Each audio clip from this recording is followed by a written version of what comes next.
नमस्कार। आज हम एक सवाल से शुरुआत करते हैं। मान लीजिए आप एक बहुत अच्छी कॉफ़ी शॉप चलाती हैं, सब कुछ बढ़िया चल रहा है और अचानक आपकी बिक्री गिरने लगती है।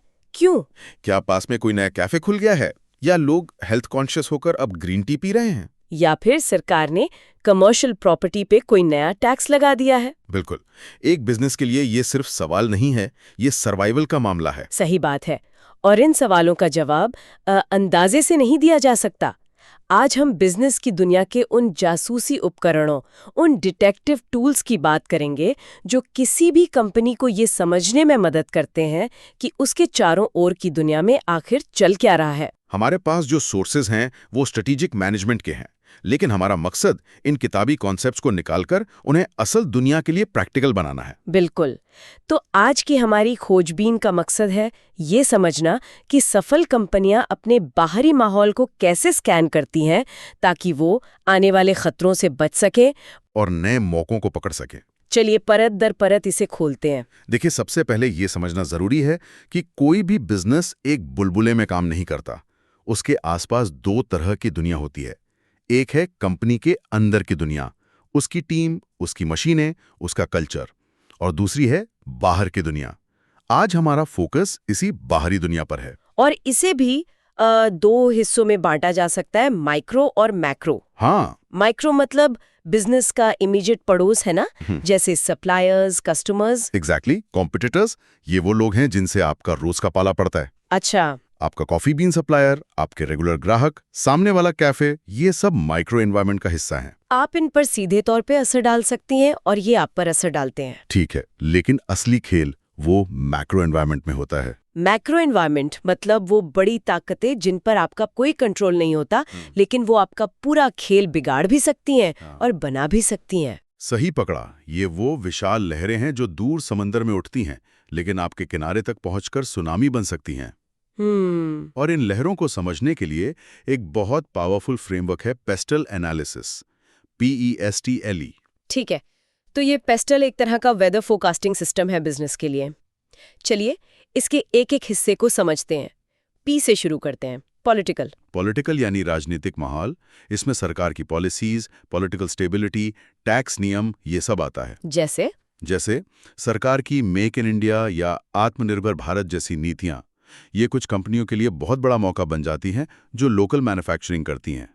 लेकिन उन्हीं कंपनियों के लिए चुनौती बन सकती हैं जो इंपोर्ट पर निर्भर है। बिल्कुल। अगला है इकोनॉमिक यानी आर्थिक। ये तो सीधा जेब पर असर डालता है। हाँ, ब्याज दरें, महंगाई, GDP ग्रोथ, लोगों की इनकम, ये सब इसमें आता है। और इसका एक क्लासिक उदाहरण है रियल एस्टेट। जैसे ही रिजर्व बैंक ब्याज दरें बढ़ाता है, होम लोन महंगे हो जाते हैं। हाँ, और घरों की बिक्री धीमी पड़ जाती है। ये दिखाता है कि कैसे एक बड़ा आर्थिक फैसला सीधे एक पूरे सेक्टर को हिला सकता है। ये बात तो समझ आती है। अब आते हैं एस पर, सोशियो कल्चरल। ये सुनने में थोड़ा अकादमिक लगता है। इसका असल मतलब क्या है? इसका मतलब है समाज कैसे बदल रहा है, लोगों की सोच, उनकी आदतें, उनका लाइफस्टाइल। ओके। ये सिर्फ आबादी के आंकड़े नहीं है, बल्कि उनके जीने का तरीका है। सोचिए, आज से 10-15 साल पहले वीगन या ऑर्गेनिक शब्द कितने कम सुनाई देते थे। बहुत कम। आज बड़े बड़े फूड ब्रांड्स इन पर फोकस कर रहे हैं। क्यों? क्योंकि समाज में हेल्थ और सस्टेनेबिलिटी को लेकर एक बड़ा बदलाव आया है। ये सोशियो कल्चरल ट्रेंड है। तो हमारी कॉफी शॉप के लिए इसका मतलब हो सकता है क्या कि लोग अब ओट मिल्क वाली कॉफी मांग रहे हैं? बिल्कुल सही। अगला है टेक्नोलॉजिकल। ये तो शायद आज के दौर में सबसे जरूरी है। बिना किसी शक के टेक्नोलॉजी एक दो-धारी तलवार है। एक तरफ ये AI और ऑटोमेशन जैसे नए दरवाजे खोलती है, तो दूसरी तरफ ये कोडैक के लिए डिजिटल कैमरा या टैक्सी इंडस्ट्री के लिए उबर की तरह मौजूदा बिजनेस को रातों रात खत्म कर सकती है। हाँ, टेक्नोलॉजी नए मौके भी बनाती है और पुराने बिजनेस मॉडल को ऑब्सोलीट भी कर देती है। और इसके बाद है L, लीगल यानी कानूनी। इसमें कंपनी कानून, लेबर लॉ, कंपटीशन के नियम, ये सब आते हैं। एक बिजनेस को ये जानना बहुत जरूरी है कि वो किस कानूनी दायरे में काम कर रहा है। जैसे फूड बिजनेस के लिए FSSAI के नियम या ई-कॉमर्स के लिए डेटा प्राइवेसी के कानून। एक स्थिर कानूनी सिस्टम में बिजनेस करना आसान होता है। और आखिर में एनवायरमेंटल यानी पर्यावरणीय। कुछ साल पहले तक शायद इसे ज्यादा महत्व नहीं दिया जाता था, लेकिन अब हालात बदल गए हैं। बिल्कुल, क्लाइमेट चेंज, प्रदूषण, सस्टेनेबिलिटी अब सिर्फ कॉन्फ्रेंस के टॉपिक नहीं रहे, ये बिजनेस स्ट्रैटेजी का हिस्सा बन गए हैं। सही बात है। सिंगल यूज प्लास्टिक पर बैन लगने से पैकेजिंग इंडस्ट्री को बदलना पड़ा। इलेक्ट्रिक गाड़ियों की बढ़ती मांग ऑटोमोबाइल इंडस्ट्री को पूरी तरह से बदल रही है। और हमारी कॉफी शॉप के लिए इसका मतलब हो सकता है, क्या ग्राहक अब पूछ रहे हैं कि आपकी कॉफी बीन्स एथिकली सोर्स्ड हैं या नहीं? या आप प्लास्टिक के कप तो इस्तेमाल नहीं कर रहे। एग्जैक्टली। तो पेस्टल सिर्फ एक चेकलिस्ट नहीं है, ये भविष्य को देखने की एक दूरबीन है। पर एक सवाल है, पूछिए। क्या एक छोटी कंपनी सच में इन सब पर नजर रख सकती है? एक छोटे कारोबारी के लिए पॉलिटिकल स्टेबिलिटी या जीडीपी ग्रोथ के बारे में सोचना कितना प्रैक्टिकल है? ये एक बहुत अच्छा सवाल है। देखिए, एक छोटी कंपनी को शायद हर चीज पर गहराई से रिसर्च करने की जरूरत नहीं है, तो फिर लेकिन इन फैक्टर्स के बारे में जागरूक होना जरूरी है। छोटा कारोबारी भी अखबार पढ़ता है, टीवी देखता है, उसे बस ये सोचना है कि ये जो खबर है इसका मेरे धंधे पर क्या असर पड़ेगा। ये सोच ही स्ट्रेटेजिक सोच की शुरुआत है। उसे बड़े पैमाने पर रिसर्च नहीं करनी, बस अपने बिजनेस से जुड़े बदलावों पर नजर रखनी है। ठीक है, तो पेस्टल हमें 30,000 फीट की ऊंचाई से पूरी दुनिया का नजारा दिखाता है। हाँ, एक बर्ड्स आई व्यू देता है। लेकिन जब हम जमीन पर उतरते हैं तो असली लड़ाई शुरू होती है ग्राहकों के लिए, मार्केट शेयर के लिए। इस लड़ाई के मैदान को समझने के लिए शायद हमें एक अलग लेंस की जरूरत है। आपने बिल्कुल सही ब्रिज बनाया है। उस लड़ाई के मैदान यानी इंडस्ट्री के अंदर कंपटीशन को समझने के लिए माइकल पोर्टर का 5 फोर्सेस मॉडल सबसे बेहतरीन टूल माना जाता है। 5 फोर्सेस? हाँ, ये मॉडल कहता है कि कंपटीशन सिर्फ आपके जैसे दूसरे बिजनेस से नहीं होता, बल्कि ये 5 अलग-अलग दिशाओं से आता है। 5 दिशाओं से? ये सुनने में दिलचस्प है। हाँ। पहली दिशा कौन सी है? पहली और सबसे सीधी दिशा है नए खिलाड़ियों का खतरा।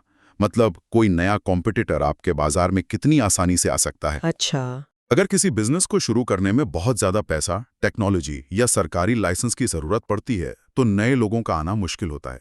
इसे बैरियर्स टू एंट्री कहते हैं। इसीलिए कोई भी आसानी से एयरलाइन कंपनी शुरू नहीं कर सकता। लेकिन एक यूट्यूब चैनल कोई भी शुरू कर सकता है। सही।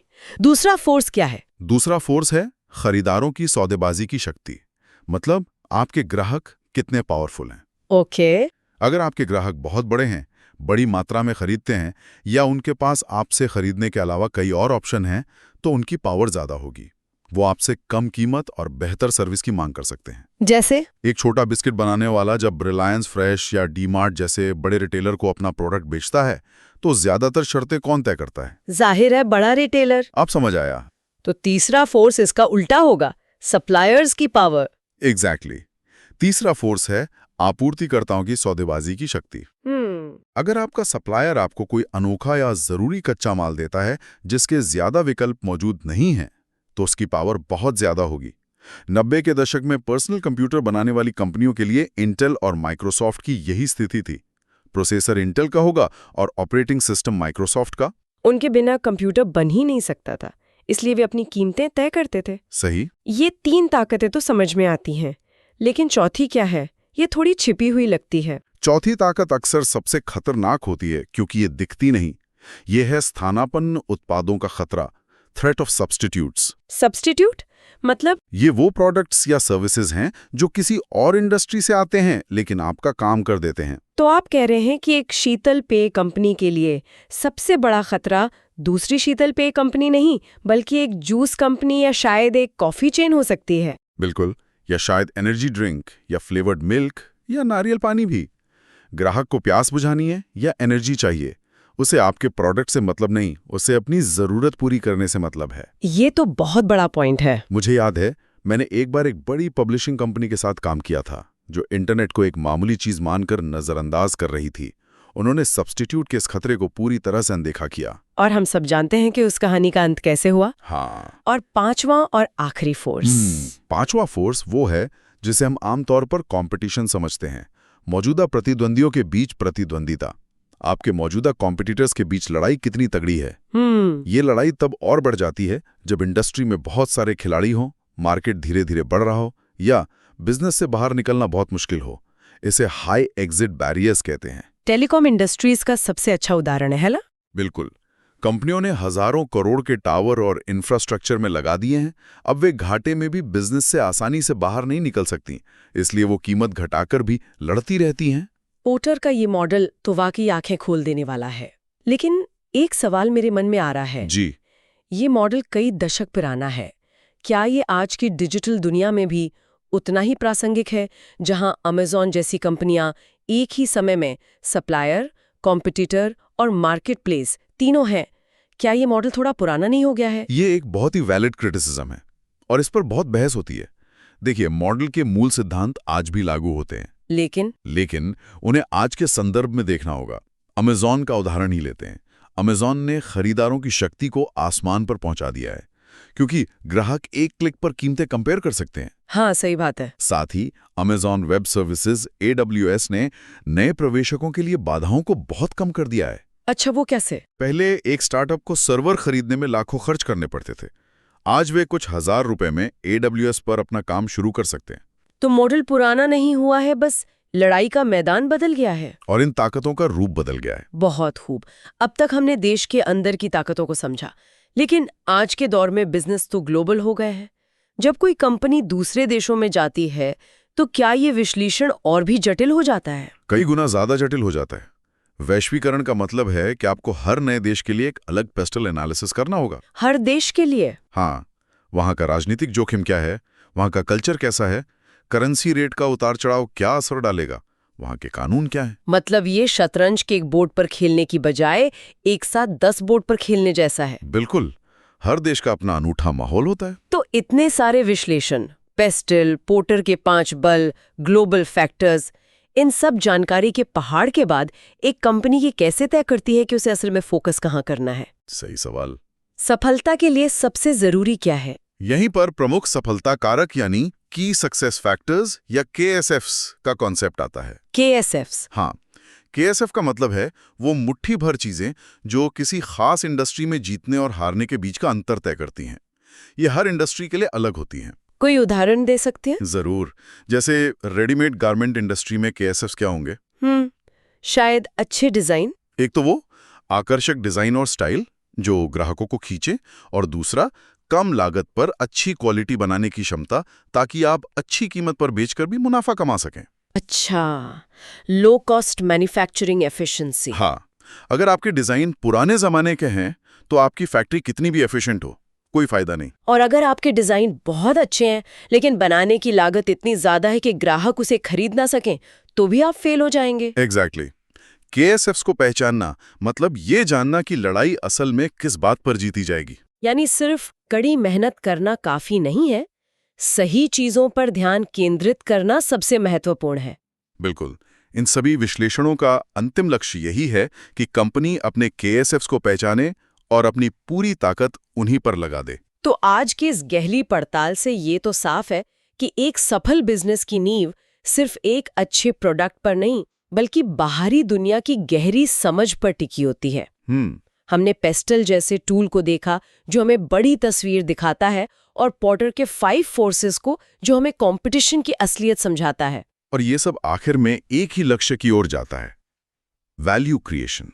Value creation? अपने ग्राहकों के लिए ऐसी वैल्यू बनाना जिसके लिए वे खुशी खुशी पैसे देने को तैयार हों, और इस प्रक्रिया में अपने शेयर होल्डर्स के लिए मुनाफा कमाना। और बाहरी माहौल को समझे बिना ये जानना लगभग नामुमकिन है कि ग्राहक असल में किस चीज को वैल्यू देते हैं। और आपके प्रतियोगी क्या कर रहे हैं? ये पूरी चर्चा एक बहुत ही विचारणीय प्रश्न छोड़ जाती है।